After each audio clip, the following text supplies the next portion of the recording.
अच्छा, अभी एक सवाल के तहत देखते हैं। ये आपका सवाल है नवंबर 2011 का। अब ये आपको जो है वो ये दोनों ओपनिंग बैलेंस दिए हुए हैं। एक मोटर व्हीकल जो परचेज की थी वो आपने बेच दी है, तो ये डिस्पोजल हो गया आपका।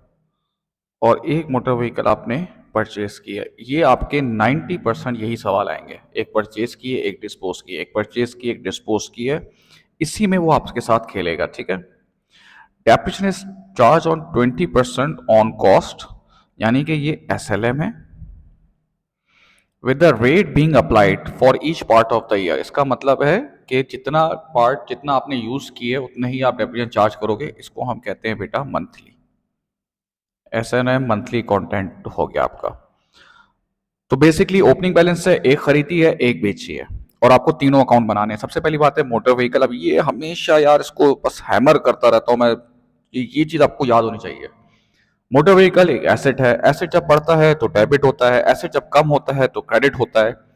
ये बढ़ेगा कब? जब आप कोई एसेट बाय कब करोगे, और ये कम कब होगा? जब आप उसे डिस्पोज करोगे। अब जो चीज जिस साइड पे बढ़ती है उसका ओपनिंग भी बेटा वहीं पर आता है। इसका ओपनिंग दिया हुआ है 371,000।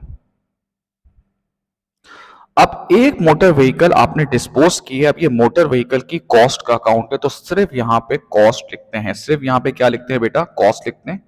तो जो एसेट डिस्पोज किया है वो मेरे पास से चला गया, इसलिए मैंने उसको क्रेडिट में लिखा हुआ है। और जो बेचा है उसकी कॉस्ट कितनी है? ये रही कॉस्ट है 9,200। फिर एक मोटर व्हीकल हमने ये देखो ये परचेज की है, तो वो डेबिट साइड पर आ जाएगा। कितने से परचेज किए? 15,000। ये आपका पहला अकाउंट बन गया। इसको आप सीडीबीडी कर देंगे। 386,000, 386,000 ये आपका सीडी आ जाएगा 3,76,800। ठीक है भाई। अब नेक्स्ट वो आपसे कह रहा है कि क्या निकालना है? प्रोविजन फॉर डेप्रिसिएशन का अकाउंट बनाना है। देखो बेटा, प्रोविजन फॉर डेप्रिसिएशन जब बढ़ता है तो क्या होता है? क्रेडिट, और जब कम होगा तो क्या होगा? डेबिट। ये बढ़ेगा कब? जब आप इसमें डेप्रिसिएशन रिकॉर्ड करेंगे। और ये कम कब होगा? जब आप उसे डिस्पोज करेंगे। तो जो एसेट जा रहा है वो अपने साथ अपना डेप्रिसिएशन लेके जाएगा। तो जो चीज जिस साइड पे बढ़ती है उसका ओपनिंग देखो, ऊपर 1,30,000 दिया हुआ है। अब फर्स्ट हमेशा जिस तरह से मैं करा रहा हूं आपको वैसे देखना है। पहले आपको निकालना है प्रोविजन फॉर डेप्रिसिएशन डिस्पोजल का, यानी कि जो एसेट जा रहा है वो अपने साथ अपना कितना डेप्रिसिएशन लेके जा रहा है। मतलब जब से खरीदा था और जब बेचा है, जितना भी डेप्रिसिएशन है आपको वो कैलकुलेट करना है। तो अब देखते हैं, हम आपके सामने देखते हैं भाई। जो मशीन बेची है वो आपने खरीदी कब थी? 1 जनवरी 2006, यानी कि, और बेची कब है? 30 जून 2010। इसका मतलब है 2006, 2007, 2008 और 2009। एक तो ये 4 साल का पूरा, जिसे कहते हैं ना, इजली 4 साल का आपने डेप्रिसिएशन जो है वो कैलकुलेट करना है। 2006 से 2009, 4 इयर्स। ये पूरे साल का आएगा आपके पास। तो क्या होगा बेटा? 9,200 का डेप्रिसिएशन कितना है? 20% इंटू 4 ईयर्स। अगर आप 4 ईयर्स का हम करते हैं तो आ रहा है 7,360। ये 4 साल कैसे हुआ कि 2006 से 2009 ये मैंने लिख दिया। अब 2010 में बेटा बेचा कब है? ये देख लो बेचा कब है। सर आपने बेचा है तो जून में, यानी कि जून की 30 का मतलब क्या है? पूरा जून भी कैलकुलेट होगा। तो जनवरी से लेके जून, यानी कि 6 मंथ्स का डेप्रिसिएशन जाएगा। क्या ये बात आपको समझ में आ गई भाई? 6 मंथ्स का डेप्रिसिएशन जाएगा 920, तो ये हो रहा है 8,280। ये डिस्पोजल जो एसेट जा रहा है वो अपना 8,280 डेप्रिसिएशन लेके जा रहा है। ठीक है भाई। खरीदा कब था? 2006 में। बेचा कब है? 2010 की जून में बेचा है। इसका मतलब है 2006 से 2009 तो पूरे साल का जाएगा, और 2010 में बेटा सिर्फ 6 मंथ्स का जाएगा। ठीक है। अब आप करोगे बेटा डेप्रिसिएशन फॉर द ईयर, और इसमें हम लोग करते हैं भाई, मेथड होता है NDR। क्योंकि देखो आप जो भी पास्ट पेपर करोगे ना उसमें मेजोरिटी में क्या होगा? एक खरीदी, एक बेची। NDR का मतलब क्या होता है? N for new. ये आपने न्यू मशीनरी खरीदी। अब देखो कोई ना कोई न्यू मशीनरी खरीदी है, चीज़ खरीदी है। कब खरीदी है? अप्रैल में खरीदी है। तो अप्रैल से लेके दिसंबर तक, अप्रैल से लेके बेटा दिसंबर तक का डेप्रिसिएशन जाएगा जो कि कितना आ रहा है, अप्रैल से लेकर दिसंबर तक आप कैलकुलेट करेंगे तो 9 मंथ्स का आ रहा है। तो न्यू मशीनरी खरीदी थी, उसकी कॉस्ट कितनी थी, 15,000, 20% इंटू 9/12, ये आ रहा है 2250। फिर है डिस्पोज्ड। भाई जो क्योंकि मंथली मेथड है, डिस्पोज मतलब जिस साल बेची है उस साल का भी डेप्रिसिएशन आएगा। डिस्पोजल मतलब देखो, मंथली मेथड में क्या होता है कि जितना एसेट आपके पास रखा रहा है उतना डेप्रिसिएशन चार्ज करेंगे। अब जैसे हमने एक मशीन डिस्पोज की है और वो डिस्पोज कब किया आपने, जून में, इसका मतलब है सर जनवरी से लेके जून तक वो आपके पास रखी रही थी, तो वो डेप्रिसिएशन फॉर द ईयर इस साल के डेप्रिसिएशन में चार्ज करेंगे। ये हम ऑलरेडी निकाल चुके हैं 920। ठीक है भाई, एक तो हो गया डिस्पोज्ड। हम अभी क्या निकाल रहे हैं, डेप्रिसिएशन फॉर द ईयर निकाल रहे हैं। न्यू मशीन है उसका भी निकालेंगे, जो डिस्पोज हुई है उसका भी निकलेगा, और जो रिमेनिंग होगी उसका भी निकलेगा। अब आ जाएगा R, NDR, new, dispose, remaining. सबसे पहली बात है, साल के शुरू में मशीनरी कितनी थी, 371,000 थी। अब जो आपने डिस्पोज की है वो आप अपने पास से माइनस करते, जो डिस्पोज की है उसकी कॉस्ट कितनी थी, देखो ऊपर लिखा हुआ है, उसकी कॉस्ट थी 9,200। ये मैंने माइनस कर दिया क्योंकि ये ऑलरेडी इसमें चार्ज हो चुका है, ठीक है ना। तो फिर आप जब इसमें माइनस करेंगे तो जो अमाउंट आएगी वो एसेट की होगी जो हमारे पास रखे हुए हैं, और उस पर हम डेप्रिसिएशन चार्ज कर देंगे, जो कि कितना है आपका 20%, जो कि आपका आ रहा है 72360, ये आ रहा है 75530। ये डेप्रिसिएशन फॉर द ईयर आ गया 75530।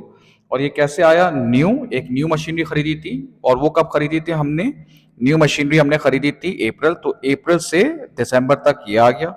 फिर एक मशीनरी डिस्पोज की थी, लेकिन वो 6 महीने इस साल हमारे पास रही थी, इस साल के डेप्रिसिएशन उसमें लगेगा 6 महीने का, वो लगा दिया हमने।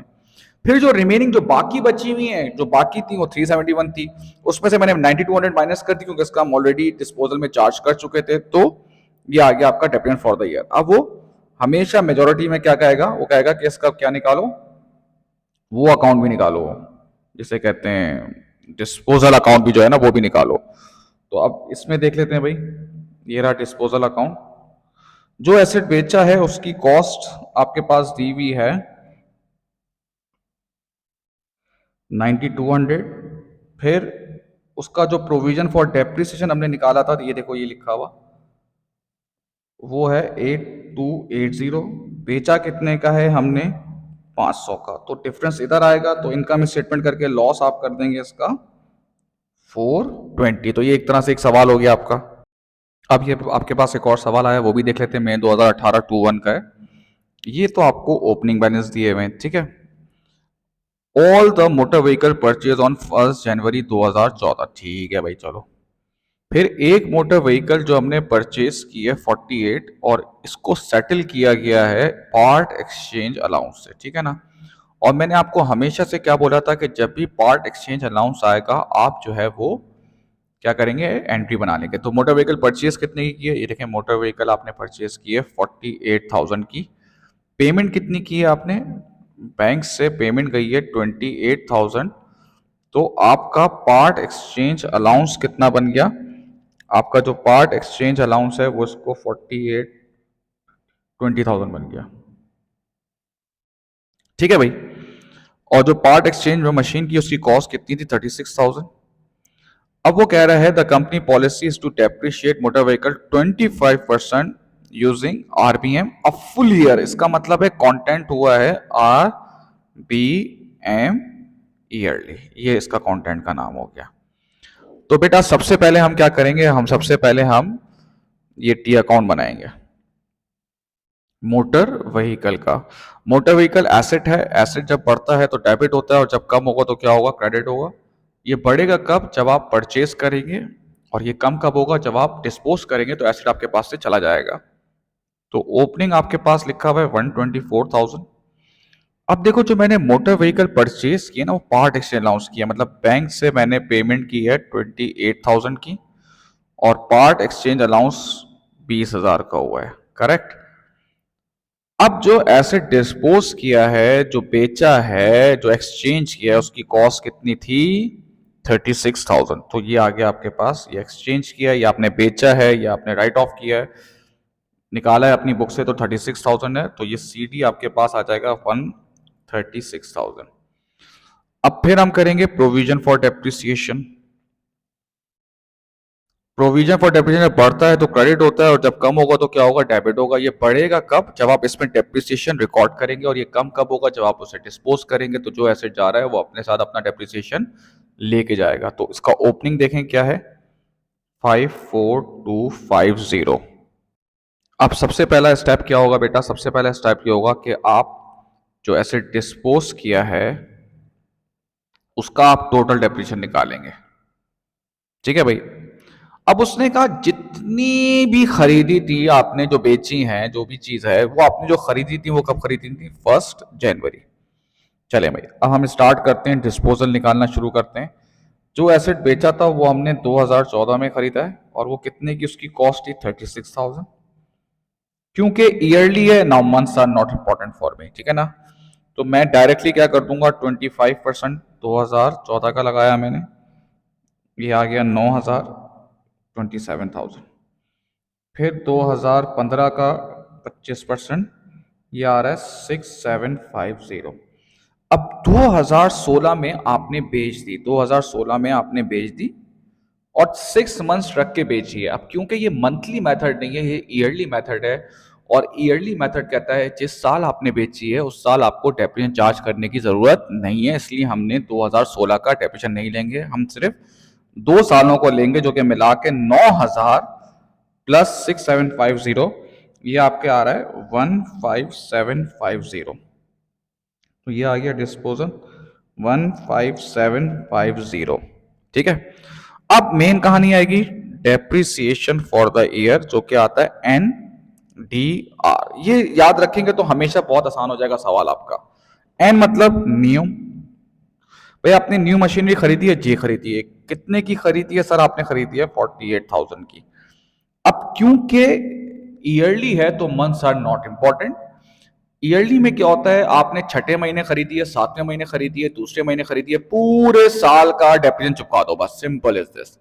अब क्योंकि आरबीएम है तो पुराना डेप्रिसिएशन माइनस होता है, लेकिन नई मशीनरी का पुराना डेप्रिसिएशन तो है ही नहीं है, तो अभी अभी आई है, अभी अभी पैदा हुई है। तो आप इसका मल्टीप्लाई बाय 25% करेंगे तो ये आ जाएगा आपके पास 12,000। अब डी मतलब डिस्पोज, ये मैंने डिस्पोज किया।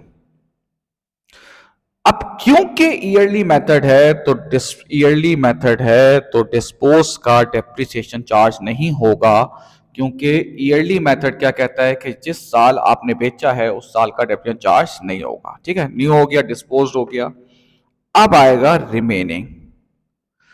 अब आरबीएम का एक तरीका क्या होता है डेप्रिसिएशन चार्ज करने का, कॉस्ट में से प्रोविजन फॉर डेप्रिसिएशन माइनस होता है। ठीक है, तो देखो ऊपर कॉस्ट कितनी है, ऊपर है 124,000, और इसका प्रोविजन फॉर डेप्रिसिएशन कितना है, 54,250। ठीक है। अब जैसे ही मैं डेप्रिसिएशन चार्ज करने वाला था तो एक आवाज आए, रुक जाए सर, रुक जाए। अरे मैंने कहा भाई क्यों रुक जाए, तो एक आवाज आई, सर जिस साल आप एसेट को बेचते हैं उस साल का डेप्रिसिएशन चार्ज नहीं करते, तो उसकी कॉस्ट को आप अपने पास से माइनस कर लें। तो इसमें जो है वो एक आपकी कॉस्ट मौजूद है 36,000 की, जो आपने बेच दी है, और उस पर डेप्रिसिएशन चार्ज नहीं होगा, तो आप अपने पास से माइनस कर लें। तो ये आपकी अमाउंट आ गई 88,000। दोबारा देख लें भाई, कॉस्ट में से डेप्रिसिएशन माइनस होता है। मैं जब डेप्रिसिएशन चार्ज करने वाला था तो एक आवाज आई, सर रुक जाए। मैंने कहा क्यों रुक जाओ भाई, आप बोलेंगे सर जो एसेट बेचा है उसको अपने पास से माइनस तो कर लें। क्योंकि ईयरली मेथड में क्या होता है, जिस साल आप बेचते हैं उस साल आपको डेप्रिसिएशन चार्ज नहीं करना होता। ठीक है, मैं फिर चार्ज करने वाला था, एक और आवाज आई, सर दोबारा रुक जाए। मैंने कहा भाई अब क्यों रुक जाऊं, आप बोलोगे सर जब कॉस्ट को निकाला है तो उसका डेप्रिसिएशन भी तो माइनस करें। मैंने कहा हाँ भाई सही बोल रहा है यार, तेज हो गया बंदा। ये हमने जो ये निकाला था ना, ये मैंने उसमें से माइनस कर दिया। तो ये आ गया आपके पास 38,500। तो ये नेटबुक वैल्यू आ गई 49,500 इंटू 25%। तो ये आ रहा है 12375। अब इसको और इसको प्लस कर देंगे, 24,375। ये इसका total depreciation for the year आ गया 24,375। ठीक है, बात समझ में आई भाई। अब इसका आप क्या करेंगे, डिस्पोजल निकालें।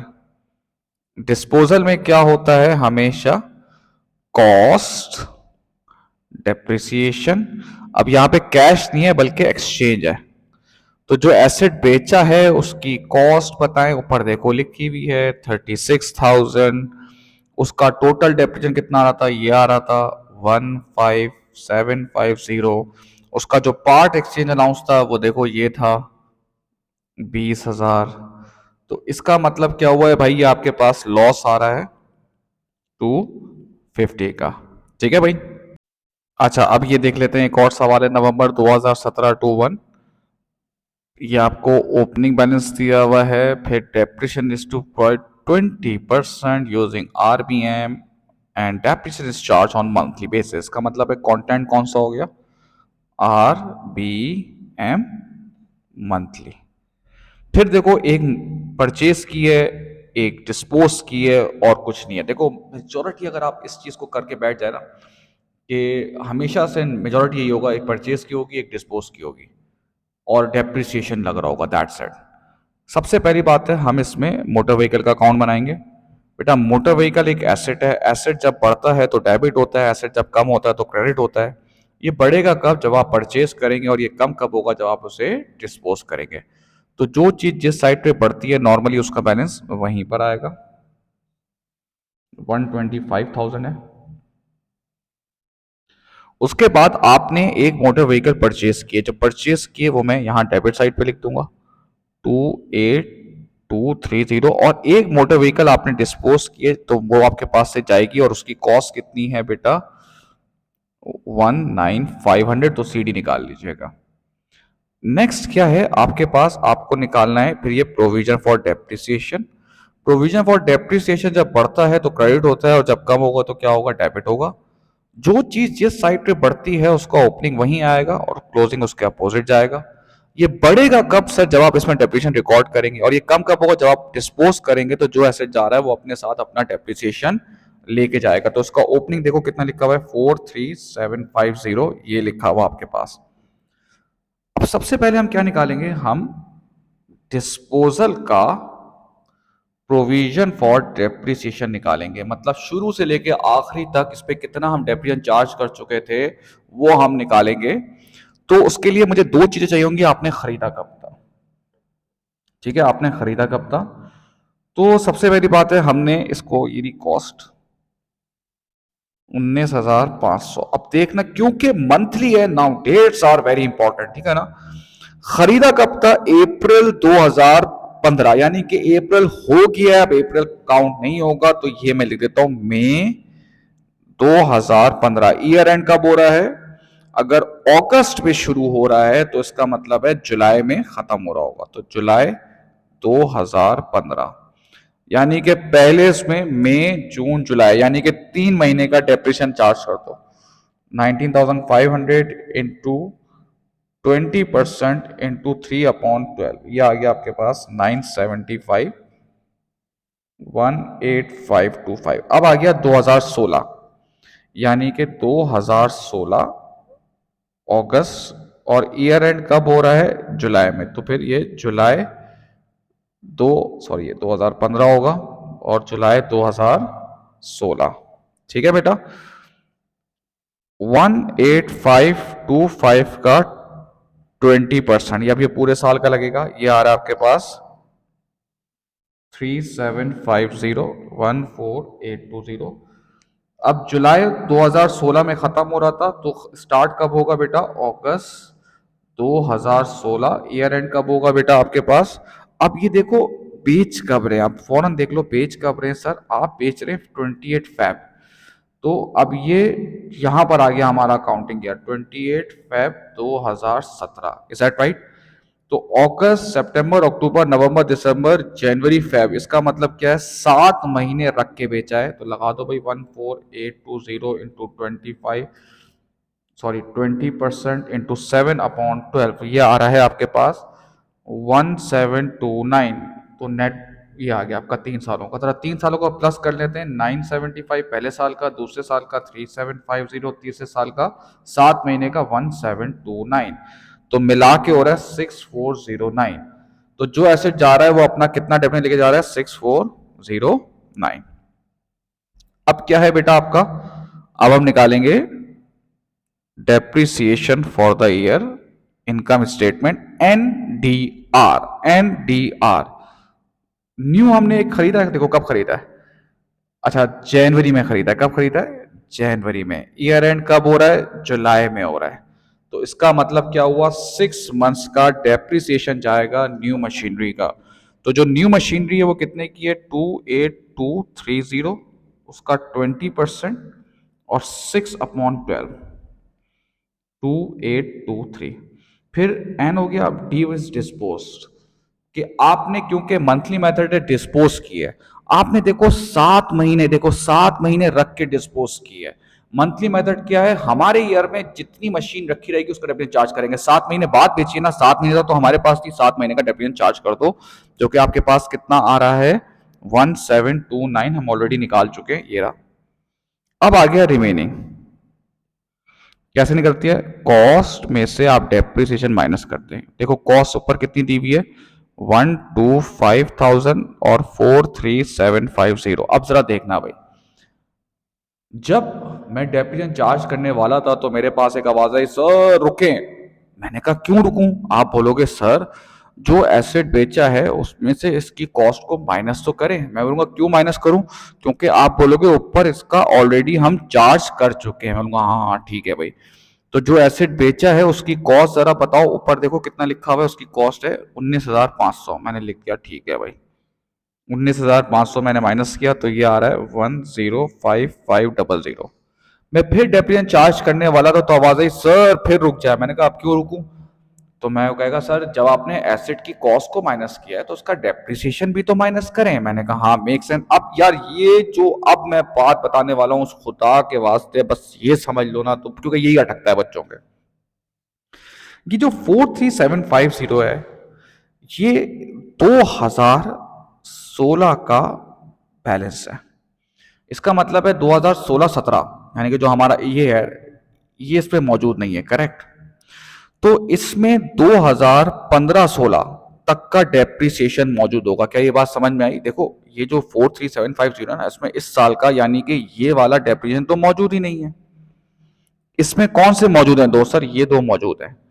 तो जो मौजूद हैं बेटा आप वही निकालोगे ना, इसको प्लस करो तो आपके पास आ जाएगा 4680। इन दोनों को प्लस करोगे तो आ जाएगा 4680, ये आ जाएगा 4680।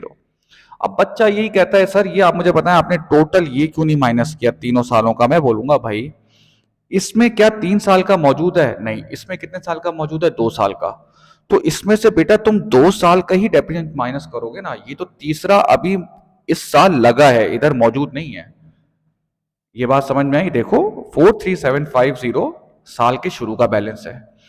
ये जो 17 ये जो 6409 है ना, इसमें 1729 इस साल का है, ये वाला बैलेंस उसमें मौजूद नहीं है। तो आप सिर्फ शुरू के 2 बैलेंस लोगे, और ये आपके पास कितना आ रहा है, ये आ रहा है आपके पास 39070। ये माइनस किया, नेट बुक वैल्यू आ गई 66430, इसका आपने 20% चार्ज कर दिया, जो कि आपके पास आ रहा है 13286। तीनों को मिलाएंगे तो आएगा 17838, 17838। ठीक है भाई। अब अगर आप चाह रहे हैं तो आप जो है वो वही डिस्पोजल का अकाउंट जैसे बनाते हैं, उसमें कोई ऐसा मसला नहीं है। आई होप कि इसमें कुछ कवर हो गया होगा। बाकी लर्निंग प्लस पे इसकी बहुत सारी और भी वीडियोस आपके पास अवेलेबल होंगी।